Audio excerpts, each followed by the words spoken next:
Lecture de la lettre de Saint Paul apôtre aux Philippiens. Mes bien-aimés, vous qui avez toujours obéi, travaillez à votre salut avec crainte et profond respect.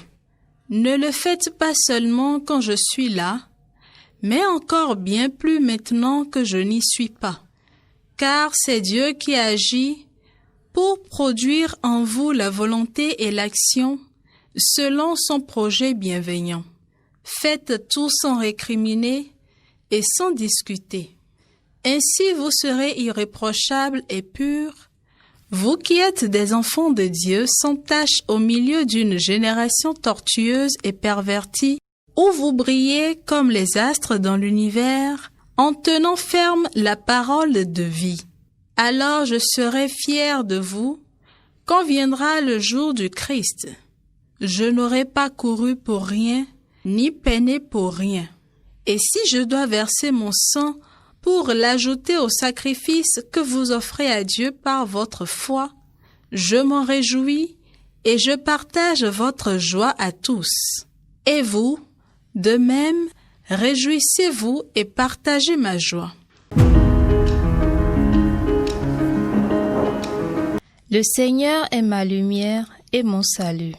Le Seigneur est ma lumière et mon salut. Le Seigneur est ma lumière et mon salut. De qui aurais-je crainte? Le Seigneur est le rempart de ma vie. Devant qui tremblerai-je?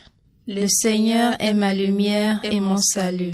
J'ai demandé une chose au Seigneur, la seule que je cherche, habiter la maison du Seigneur tous les jours de ma vie, pour admirer le Seigneur dans sa beauté et m'attacher à son temple. Le Seigneur est ma lumière et mon salut. J'en suis sûr, je verrai les bontés du Seigneur sur la terre des vivants. Espère le Seigneur, sois fort et prends courage. Espère le Seigneur. Le Seigneur est ma lumière et mon salut. Évangile de Jésus-Christ selon saint Luc. En ce temps-là, de grandes foules faisaient route avec Jésus. Il se retourna et leur dit, « Si quelqu'un vient à moi sans me préférer à son père, sa mère, sa femme, ses enfants, ses frères et sœurs, et même à sa propre vie, il ne peut pas être mon disciple.